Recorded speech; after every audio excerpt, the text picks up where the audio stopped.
The score may be against you, but I know somebody who knows how to take the ball and who knows how to throw it and score a touchdown. Dr. Tony Evans talks about what happens when we let the Lord call the plays in our lives. I know a quarterback who can turn losers into winners.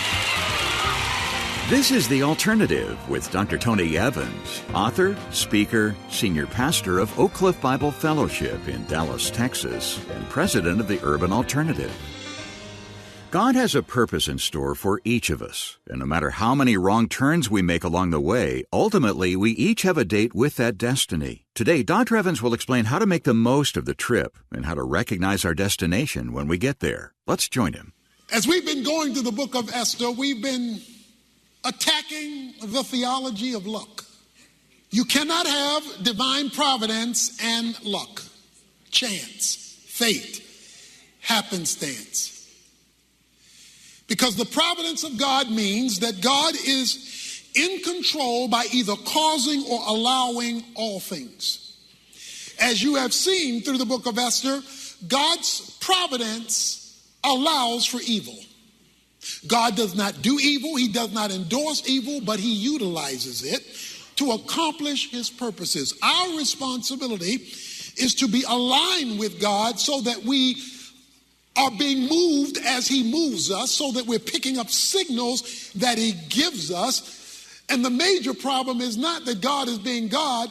The major problem is we're so misaligned with him that we miss him in what he is doing, even in the negative, bad circumstances that come our way. Esther is a beautiful young lady. And through a series of providential events, she becomes wife of the king. Mordecai, her cousin, has set this thing in motion. But Mordecai will not bow before Haman, the second in charge. Haman decrees to kill all the Jews. Mordecai says to Esther, you've been called to the kingdom for such a time as this. It's not just that you're pretty. It's not just that you're in the king's palace. He allowed you to be pretty and he allowed you to be in the king's palace because he had a kingdom purpose for you to perform in this arena. Then through another series of providential events, God flips the script. And through a delay, when God stops Esther from declaring to the king what was going on with Haman, he blocks her in the middle of her sentence. He stops her because he had other things he had to arrange so that Mordecai would be elevated and Haman would be demoted and ultimately Haman killed. He even allowed the king to walk in the garden to give Haman time to be all over Esther. So the king thought Haman was assaulting his wife when he was really begging for his life, and he didn't give him a chance to explain himself and had him executed on Mordecai's gallows. And so now we come to the final two chapters. Verse 1 of chapter 9. Now in the 12th month, that is the month of Adar, on the 13th day when the king's command and edict were about to be executed, on the day when the enemies of the Jews hoped to gain the mastery over them, it was turned to the contrary, so that the Jews themselves gained the mastery over those who hated them. Is when everything, it says, turned to the contrary. In other words, he flipped it on the day. Just in case you didn't know it, all of us have a day. Oh, you don't believe me? All you got to do is read Ephesians chapter 6, verses 10 to 18. He calls it the evil day. That's the day the devil has determined to do you in. That's the day the devil has determined to destroy your life. That's the day when the devil, through the Hamans that he brings into our experience, wants to ruin your future. That's the day. On that day. Well, wait a minute. This day is 12 months later, but you have to understand, God's been setting it up for a year. It didn't come and fully reveal itself till the day. Because God is always moving over a period of time to bring his conclusion about at the right time. Now we're told in verse 4 that Mordecai had become great in the king's house. His fame spread throughout all the provinces, for the man Mordecai became greater and greater. On this day now, it's time for them to get involved in the will of God. Because we're told in verse 6, at the citadel in Susa, the Jews killed and destroyed 500 men. On top of that, we learn in verse 10, this included the 10 sons of Haman. The decree was, if anybody comes at you Jews, based on the decree of Haman, you're able to get them back. The king comes to Esther, and the king says, the Jews have killed 500 guys, including the 10 sons of Haman, verse 12. And what else you want? He said, what else you want to do? Wouldn't you ladies love to be married to somebody and say, honey, I'll do whatever, baby, anything. What else? I done killed 510 folk for you. What else you want? Esther says, watch this now, if it pleases the king, let tomorrow also be granted to the Jews who are in Susa to do according to the edict of today. And let Haman's 10 sons be hanged on the gallows. Esther says, let the edict that we can kill our enemies go for another 24 hours. Extend it a day. When you extend it a day, hang Haman's 10 sons on the gallows. Now, chapter 10 only has 3 verses. Only got 3 verses in the whole chapter, chapter 10. And all 3 are about Mordecai. All 3 about how great Mordecai was, and because he got positioned to do a lot of stuff. And it's about Mordecai. But the book is not named Mordecai. The book is named Esther. What is it about this girl that God says, I'm going to name this book in the Bible for her? Not for her cuz, for her. You get a clue right here. King says, what you want me to do? I want you to extend the edict another day, and I want to hang his 10 sons who are already dead. Why are you gonna put somebody on the gallows who's already dead? Okay, because the sons have already been killed. We saw that in the earlier voices. But I want to display them. I want to make them public. Now watch this. They killed 500 plus the 10 sons of Haman. King, let's go another 24 hours. Why? Because there's some other evil out there we haven't gotten to yet, and I need another day to wipe it all out. You know what makes Esther so special and significant? She didn't want to get rid of some of the sin. She wanted to get rid of all of it. Give me more time so that we never have to deal with this mess again. And then take the 10 sons of Haman, and I want you to put them on the gallows. Now let me describe the gallows, because most of you are thinking about Westerns, where they're hung by the neck in the gallows. No. The gallows in biblical times, in this age, in Persia, was to impale somebody on a stake, and they were called gallows. So you got this sharp stake sticking up. You take the people you want to kill, you lay them out, boom, you drive a stake through them and impale them. It was called the gallows that had been built for Mordecai that Haman wound up being crushed on or impaled on. The 10 sons have already been killed. But I want you to put them on the gallows so that whenever anybody, it's called running up the score in football. In football, when you want to run up the score on somebody, you already won the game. There's a minute left in the game, and you still scoring touchdowns, and you're ahead by 25 points already. That's called running up the score. And you know what you run up the score, you showing off then. When you're running off the score, you letting them know you don't want to play with this. You don't want none of this. Because if you come at me again, I'm going to give you some more of this. It's called running up the score. It's making a big deal of who you were in order to make a point. Well, God used Esther to make a point. Point number 1. Don't get rid of part of the sin you're dealing with. Get rid of all of the sin you're dealing with so that cancer of sin won't come back at you later on. Remember, the only reason that they're having to deal with the enemy is because of Haman. Haman, he was from Agag. Agag was the king that Saul refused to kill. So when Saul refused to kill him, he had other lineage that came forward. So by the time you get to the book of Esther, there are thousands of people against the Jews because Saul didn't deal with it like God said deal with it years ago. Because if he would have dealt with it when God said deal with it, there wouldn't have been a Haman who was tied to Agag who would have put you in this problem to start with. That's why we're having issues in our country today, because sins that didn't get dealt with years ago keep coming up, keep coming up, keep coming up, keep coming up, because we don't cut the sin short.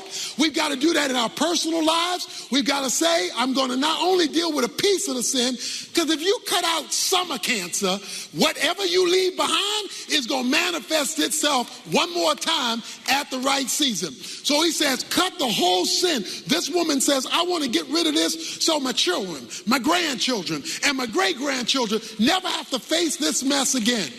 And I want them to see what happens when God deals with evil by putting those 10 boys up there, because I want them to see that God will even destroy your lineage if your lineage is carrying on your evil. So this is a message for parents. If parents don't invest spiritually in their children, then what you're doing is perpetuating a generational evil and that's what we're seeing out here in a lot of the welfare. You're seeing generational both oppression and generational irresponsibility. You're seeing it over and over and over again because people don't want to call it evil. They want to deal with it sympathetically, or they want to ignore it. They don't want to call it sin for what it is, cut the whole thing off so it keeps going generation after generation after generation. Esther, the book is named for Esther because she wanted to solve it once and for all. She wanted to get rid of all the evil, and she wanted to show what evil can do because it passes down to our children, to our youth, and to generations. So this woman takes the stand to deal with evil completely. She gets to be named as the author or as the headliner in the book. Dr. Evans will tell us more about that when he comes back to continue our message after these words about his brand new book, Pathways. Remember the story of Cinderella? A young girl becomes a slave in her own home to her wicked stepmother and evil sisters. But then, through miraculous circumstances, she finds herself at the ball. She meets the prince. They fall in love, and she makes a quick getaway before the magic wears off. But the prince doesn't give up till he finds her. Unlikely? Sure. That's why they call it a fairy tale. But Dr. Tony Evans says God is ready to rewrite your life story, complete with a miraculous happy ending. And all the problems you run into along the way, they're part of the process. He explains how it all works in his brand new book, Pathways, From Providence to Purpose. An in-depth look at the story of Esther and why the key to reaching your destiny is staying on the providential path God has you on, even when you feel like quitting. It's discovering the power of perspective and the fuel of faith. Pathways, From Providence to Purpose. Brand new from Dr. Tony Evans. This book is hot off the press, and we really want you to have a copy. In fact, we'll send you one as our thank you gift when you make any donation to help us keep Tony's teaching on this station. The Urban Alternative is God-ordained, Spirit-enabled, and listener-supported. And we want you to know how grateful we are when you do your part. So visit TonyEvans.org today, make any contribution God leads you to make, request your copy of Pathways, and we'll send it to you along with all 6 full-length lessons in Tony's current series on the life of Esther.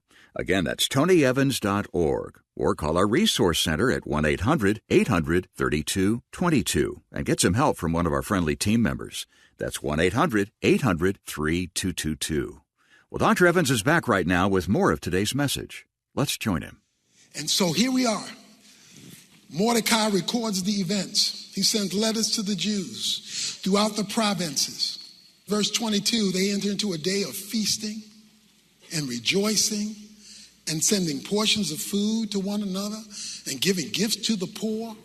Oh, it's a time of celebration because it's a time of deliverance. Look, this official celebration that they had because of this deliverance that God brought them through, verse 26. Therefore, they call these days Purim, after the name Pur. and because of the instructions in the letter, both what they had seen in this regard and what had happened to them. This is sweet. He says, this celebration that they're having, they said, we're going to call this Purim. Well, remember the word pur, P-U-R, was the word Haman used for throwing the dice. In chapter 3, verse 7, he called it the pur, or the dice, the lots. So he threw the dice, it came up 12 months. The Jews said, oh, well, guess what? We're going to have a celebration, and we're going to celebrate it every year.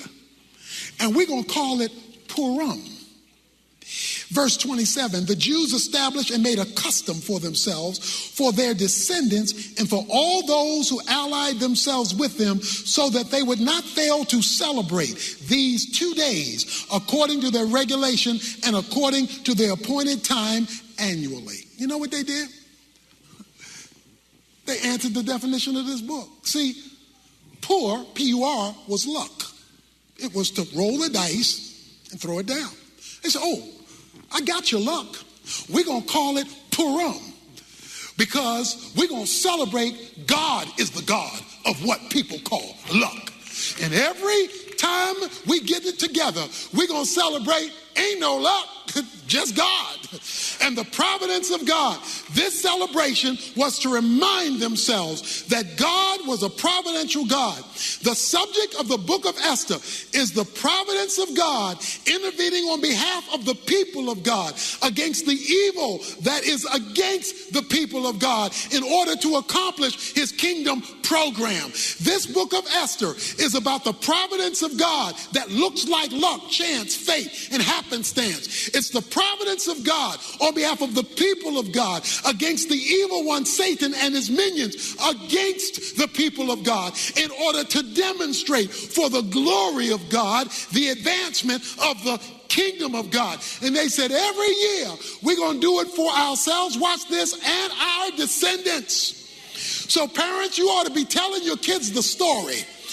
You ought to let them hear the story about how God came through. I took our kids, we were back in Baltimore, and my Aunt Louise happened to be over our house, and we gathered all of our kids around, and my father was there, and mother was there, and Aunt Louise began to tell the story of the history of our family and what had happened next, and she went back to places I didn't even know and told the story. I was talking to my father the other day, and he began to tell me stories about some stories I didn't even know about when he didn't know how he was going to feed the family, and God came through just in the nick of time, and he didn't know how he was going to make ends meet, and God gave him a job just in the nick of time. He's repeating those stories to me. He's giving me my personal Purim. You got to give your kids Purim so that when they run into the enemy, when they run into problems, when they run into defeats, when they run into difficulty, they can say they don't need Lucky Charms. They don't need a rabbit's foot.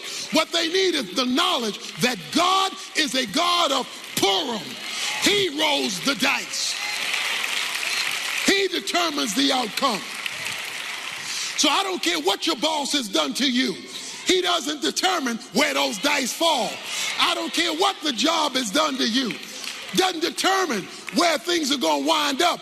Only God will set in motion what is finally to happen in your life and in my life. It is God who will make the intersections. Oh, it was 1936. The Third Reich was ruling in Germany. The Olympics were held in Germany. And out on the Olympic track comes a young man named James Cleveland Owens, better known as Jesse Owens. He comes out on the track, and Hitler has said he's not human, because on that day he showed himself to be superhuman. He comes out in the long jump, gold medal. Comes out in the 100-yard dash, gold medal. Comes out in the 200-yard dash, gold medal. He's got 3 gold medals. Hitler has to get up and walk out, because it's nobody in Germans' mind had become somebody on enemy territory. Oh, but that's not all. In the 4x100 relay, there was a Jewish runner The Germans would not carry on the Olympics because of their hatred of the Jews with that Jewish runner. America had to make a decision. Do we let the Jewish runner run? Or do we lose out on the whole race because of the racism of the Germans against the Jews? They decided to pull the Jew out and put Jesse Owens in a race he'd not run. They said, Jesse, we need you for the sake of this other kingdom called the United States of America. This other kingdom needs you to step in and run the first leg of the 4x100 relay. Jesse Owens had not passed the baton, hadn't had practice. You got to practice to pass that baton. He had not done that, but he got in on the first leg of the race of the 4x100 relay. He outran everybody, and when it came to Ralph Metcalf, he came and did a perfect passing of the baton so that he walks away with 4 gold medals. I'm talking about in Germany, on enemy territory, when they thought he was subhuman. He showed what you can do when God is on your side. Oh, but a lot of you were here for Super Bowl 51. In the third quarter, the New England Patriots were losing by 25 points. How are you going to get back in the third quarter? You don't have enough time to overcome 25 points. But a couple of things happened. The Patriots got better, and Atlanta made some mistakes. Instead of running the clock out, they made calls that kept the clock on the side of the New England Patriots. And slowly, over the rest of the quarter and a half, New England climbed back, and they climbed back until you come to the end of the game, and we got a tie ball game. And the ref tossed a coin, and when it hit and said the New England Patriots won the toss, I said, it's a wrap. And the reason I said it's a wrap is because I knew who the quarterback was.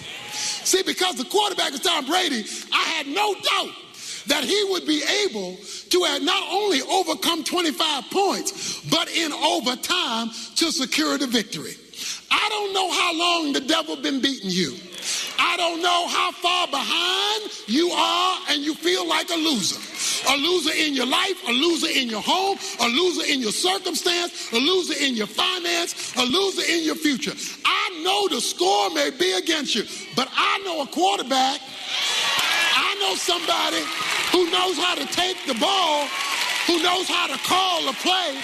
I know a quarterback who can turn losers into winners. I know a quarterback who can turn defeat into victory. I know if you just let him have your life, he can throw a touchdown with your existence. So give God the ball of your life and let him score a touchdown with his providential care. The real game changer happens when you invite Jesus Christ into your life to rebuild you from the inside out. That can happen for you today, and Dr. Evans will come back to tell you how in just a moment. First, though, don't forget that his entire 6-part Esther series is available as our thank you gift when you visit tonyevans.org and make a contribution of any size. And as a special bonus, it'll come to you with Tony's brand new book, Pathways. While you're there, be sure to sign up for his free weekly email devotional and find out how you can read through the Bible with him on Facebook, Instagram, or Twitter. This week, you'll be looking at the book of Esther, chapters 3 and 4. That's tonyevans.org. Or make the arrangements with the help of one of our resource team members by calling 1-800-800-3222 any time of the day or night. Jesus said we could do anything if we trust him enough. If you feel like you fall short of that mark, join us tomorrow as Dr. Evans outlines some keys to increasing your faith. Right now, though, he's back with this final thought for today. One of the great things all of us need in life is hope. Hope is expectation about the future, that things will be better where I'm going than where I am or where I've come from. And the greatest hope that's given to us by God is the hope of eternal life, that when this life is over, we immediately enter into God's presence and don't have to worry about the scourge called death. So if you want to bypass death, you can do that because there's the hope of the gospel. The good news that anyone who comes to Christ for salvation, recognizing their sinfulness and their need for forgiveness, will be given that salvation when they come to Jesus for it. The Alternative with Dr. Tony Evans is brought to you by the Urban Alternative and is made possible by the generous contributions of listeners like you.